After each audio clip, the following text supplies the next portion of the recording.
Good morning friends. PCS मंथन के YouTube platform exam express में आपका एक बार फिर मैं स्वागत करता हूं।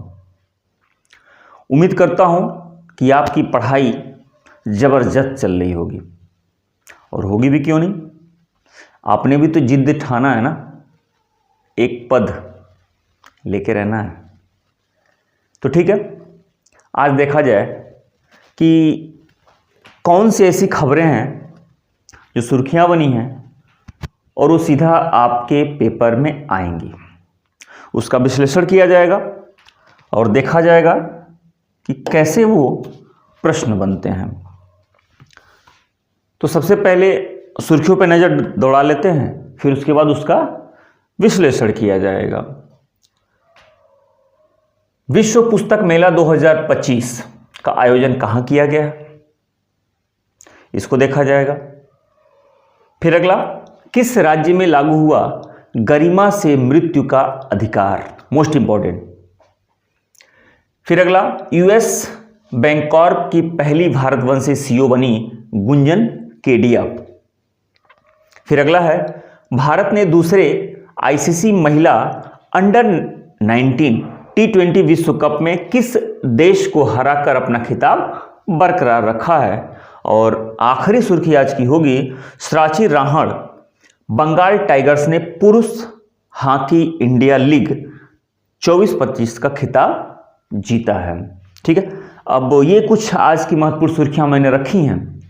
अब इसके बारे में देखा जाए कि इसका विश्लेषण करते हुए, इसका पोस्टमार्टम करते हुए कि कहाँ कहाँ से प्रश्न निकल सकते हैं। ठीक है, तो पेपर पेन कॉपी लेकर के तैयार रहिएगा और सारी चीज़ें नोट करते रहिएगा। विश्व पुस्तक मेला 2025 1 फरवरी से नई दिल्ली में शुरू हुआ है। ठीक है, अब इसके बारे में अगर डिटेल की बात किया जाए तो कहाँ शुरू हुआ है, भारत मंडपम नई दिल्ली में। ठीक है, कब से कब तक, 1 से लेकर 9 फरवरी तक ये इसका आयोजन हो रहा है, यानी कि 1 तारीख से इसका आयोजन हो रहा है। अभी मुश्किल से 4 दिन हुए। ठीक है, तो 1 तारीख से आयोजन है, कब तक होगा, 9 तारीख तक होगा। थीम इंपॉर्टेंट रखिएगा, थीम हम भारत के लोग रिपब्लिक 75, हम भारत के लोग रिपब्लिक 75 ये थीम है। ये पूरे मतलब अगर इस टॉपिक की बात किया तो सबसे मोस्ट इंपॉर्टेंट अगर कोई लाइन बनती है तो ये थीम पूछी जा सकती है। आपका उद्घाटन किसने किया है, तो राष्ट्रपति महोदया द्रौपदी मुर्मू द्वारा। फोकस देश ये भी याद रखिएगा, कौन सा है, रूस। फोकस देश किसको रखा गया है, रूस को रखा गया। भागीदार देश 50 से ज़्यादा है, जिसमें France, Argentina, Spain, UAE, Qatar जैसे कुछ देश इंपॉर्टेंट देश हैं, लेकिन कुल मिला के 50 से ज़्यादा देश हैं। फिर अगली बात किया जाए, ये एक भारत के इतिहास में एक मील का पत्थर साबित होगा, शायद आगे चल करके देखा जाएगा, इस पर बहस भी होनी है। कर्नाटक में गरिमा से मृत्यु का अधिकार लागू हुआ। कर्नाटक में गरिमा से मृत्यु का अधिकार लागू हुआ है।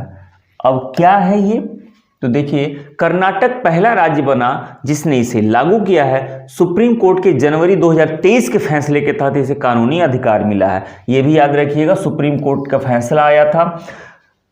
इच्छा मृत्यु पे बहुत लंबे समय से बहस चल रही है, उस पर 2023 में फैसला आया था जनवरी में।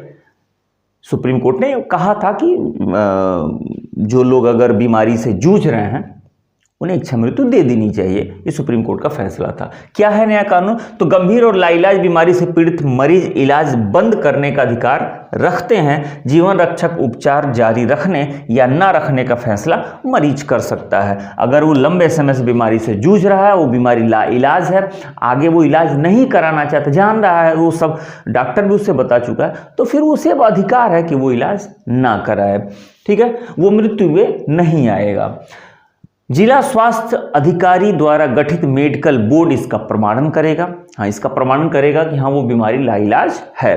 ठीक है, अब इच्छा मृत्यु से ये कैसे अलग है, बहस इसी बात की होती है ना कि इच्छा मृत्यु, भारत में इच्छा मृत्यु का कोई अधिकार नहीं है। तो ये जो कर्नाटक ने लागू किया है या सुप्रीम कोर्ट का जो फैसला था 2023 में, वो इच्छा मृत्यु से कैसे अलग है उसको जरा देखा जाए। गरिमा से मृत्यु क्या कहलाता है, गरिमा से मृत्यु जो अभी कर्नाटक ने लागू किया वो ये कह रहा है कि मरीज स्वयं उपचार न लेने का फैसला करेगा, जबकि इच्छा मृत्यु ये कहता है कि वह मृत्यु का कोई इंजेक्शन लेके अपने आप को खत्म कर लेगा। दोनों में इतना ही फर्क है। मतलब कि हम इलाज ही ना कराएं तो जाहिर सी बात है मरना ही मरना है, तो हम इलाज ही ना कराएं, ये हुआ गरिमा से मृत्यु। और जबरदस्ती इंजेक्शन लेके अपने आप को खत्म कर लें, वो है इच्छा मृत्यु। तो दोनों में डिफरेंस है। तो अपने यहाँ इच्छा मृत्यु का कोई भी मानक नहीं है, इच्छा मृत्यु का कोई अधिकार नहीं है, लेकिन गरिमा से मृत्यु कर्नाटक ने अपने यहाँ लागू किया है। ठीक है, तो इच्छा मृत्यु अभी मैंने बताया कि वो उस पर बहस चलता था, तो उससे अलग है। ये लिविंग बिल ये भी याद रखिएगा, लिविंग बिल का एक मामला आया है। तो लिविंग बिल क्या है कि मरीज पहले से लिखित में तय कर सकता है कि भविष्य में उसे जीवन रक्षक उपचार न दिया जाए। वो एक डॉक्यूमेंट्स, एक तरीके का एक पेपर है, वो तैयार करा सकता है और वह कानूनी दस्तावेज होगा जो आगे चल करके स्वीकार किया जाएगा। उस पेपर को कहा जाएगा लिविंग विल। ठीक है, आगे देखा जाए, यूएस बैंक की पहली भारतवंशी सीईओ बनी गुंजन केडिया। यह है गुंजन केडिया, जो अमेरिका का एक बैंक है, बैंक का उसकी पहली भारतवंशी कह लिया जाए। ठीक है, अब इसके बारे में थोड़ा सा डिटेल। अमेरिका के 7वें सबसे बड़े बैंक की पहली भारतवंश की सीईओ नियुक्त की गई हैं। ये दिल्ली निवासी हैं। पढ़ी कहां से हैं? दिल्ली स्कूल ऑफ इंजीनियरिंग से इन्होंने ग्रेजुएशन किया है, स्नातक किया है, दिल्ली की निवासी हैं। 5 अप्रैल की वार्षिक बैठक के बाद एनडी सेरेस की जगह लेंगी। आने वाले 5 अप्रैल को इन्होंने घोषणा हो गया है, आने वाले 5 अप्रैल को एनडी सेरेस यानी कि वर्तमान समय में एनडी सेरेस उसके सीईओ हैं, उनकी जगह लेंगी ये गुंजन केडिया। ठीक है, आगे देखा जाए, भारत ने दूसरे आईसीसी महिला अंडर 19 T20 विश्व कप में दक्षिण अफ्रीका को हराकर अपना खिताब जीता।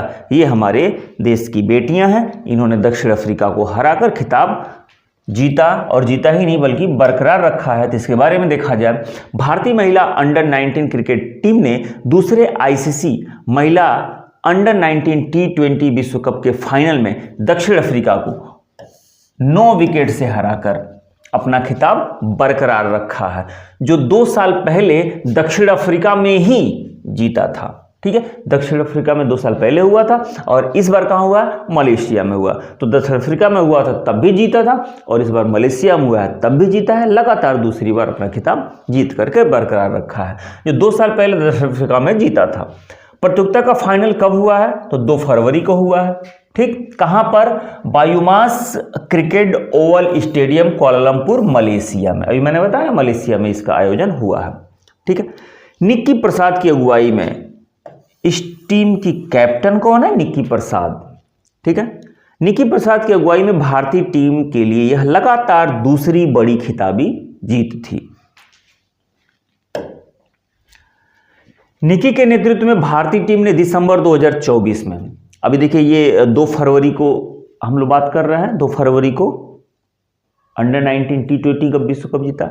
लेकिन ठीक अगर 3 महीने पहले की बात किया जाए तो दिसंबर 2024 में मलेशिया में ही आयोजित हुआ था। क्या चीज? Under 19 Asia cup. तो उसका भी खिताब निक्की प्रसाद की अगुवाई में भारतीय टीम ने जीता था। ठीक, और ये आईसीसी का T20 विश्व कप है अंडर 19 का, ये भी जीत लिया। तो निक्की प्रसाद के नेतृत्व में ये दूसरी बड़ी खिताबी जीत है। मलेशिया में दोनों जीता है। ठीक है, फर्क इतना ही है कि दिसंबर में जो आयोजन हुआ था वह एशिया कप था और अभी जो 2 तारीख को जीता है वह आईसीसी कप है। ठीक है, तो ये याद रखिएगा। इसको देख लिया जाए, आज की आखिरी सुर्खी होगी, सांची राण बंगाल टाइगर्स ने पुरुष हॉकी इंडिया लीग 24-25 का खिताब जीता। ये बंगाल टाइगर्स। अब क्या है इसका? सांची राण बंगाल टाइगर्स ने 1 फरवरी 2025 को राउरकेला ओडिशा में खचाखच भरे बिरसा मुंडा अंतर्राष्ट्रीय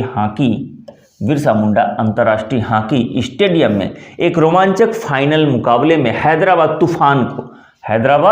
तूफान को 4-3 से हराकर 6ठी पुरुष हॉकी इंडिया लीग 24-25 का खिताब जीत लिया। अब यहां पे देखिएगा, बंगाल टाइगर्स ने किसे हराया है? हैदराबाद तूफान को हराया है। यह खेला कहां गया था? तो बिरसा मुंडा अंतर्राष्ट्रीय हॉकी स्टेडियम राउरकेला में। ठीक। किसे हराया? तो हैदराबाद तूफान को। कितने अंतर से हराया? तो 4-3 के अंतर से हराया है। और बंगाल टाइगर्स ने खिताब कौवीं बार जीता है? तो 6वीं बार जीता है। ये 6वीं बार ये पुरस्कार जीता है। ठीक है। विजेता टीम सांची राण बंगाल टाइगर्स को 3 करोड़ रुपए की राशि मिली है, जबकि उप विजेता रही हैदराबाद तूफान को 2 करोड़ की राशि मिली है। ठीक है। बंगाल टाइगर्स को 3 करोड़ और हैदराबाद तूफान को 2 करोड़ की राशि मिली है। अब इसके आगे थोड़ा सा और देख लिया जाए।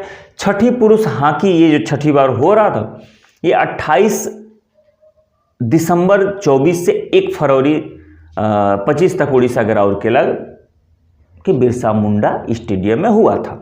ठीक है। ये तो हमने देख लिया। अब इसके थोड़ा सा एक इसी में लगा हुआ एक और चीज देख लीजिए। इससे पहले उड़ीसा वॉरियर्स ने फाइनल में सूरमा हॉकी क्लब को 2-1 से हराकर महिला हॉकी लीग का खिताब जीता था। ये हम लोग पुरुष की बात कर रहे थे ना, थोड़ा सा उसमें महिला हॉकी इंडिया लीग की बात करें तो ये किसने जीता? ये उड़ीसा वॉरियर्स ने जीता है। किसे हराकर? सूरमा हॉकी क्लब को हराकर जीता है। ठीक है। बात समझ में आ गई? तो पुरुष हॉकी का खिताब जीता किसने? बंगाल टाइगर्स ने। किसे हराकर? हैदराबाद तूफान को। महिला हॉकी का खिताब किसने जीता है? उड़ीसा वॉरियर्स ने। किसे हराकर? सूरमा हॉकी को जीता। सूरमा हॉकी को हराकर जीता। कितने का अंतर से? तो 2-1 के अंतर से हराकर जीता। महिला हॉकी इंडिया लीग का उद्घाटन 26 जनवरी को हुआ था। कहां पर? रांची के मोरंग Gomke Jaipal Singh Munda astroturf hockey stadium के मैदान में। ठीक है। तो पुरुष हॉकी का खिताब बंगाल टाइगर्स ने जीता हैदराबाद तूफान को हराकर, जबकि महिला हॉकी का खिताब उड़ीसा वॉरियर्स ने जीता सूरमा को हराकर। तो उम्मीद करता हूं कि आज का जो सेशन था वो आपके लिए बेहद ही फायदेमंद होगा। तो इसको नोट कीजिएगा और अगर आपको अच्छा लग रहा हो तो हमारा भी सपोर्ट कीजिएगा। ठीक है। वीडियो को लाइक कर दीजिएगा और एक दूसरे के पास शेयर कीजिएगा। ठीक है। मिलते हैं फिर किसी ऐसे ही महत्वपूर्ण टॉपिक को लेकर के जो आपके एग्ज़ाम में प्रश्न बनते रहेंगे, और कोशिश करूँगा कि मैं इससे भी ज़्यादा महत्वपूर्ण टॉपिक को ढूंढने के लिए जो कि हमारी नज़र से कहीं बच के ना जाने पाए। ठीक है। ये मेरी अपनी तरफ से मैं पूरी कोशिश करता रहूँगा। चलिए मिलते हैं फिर कल फिर ऐसे ही इसी टाइम किसी महत्वपूर्ण सुर्खी के साथ। तब तक आप अपना ख्याल रखिए।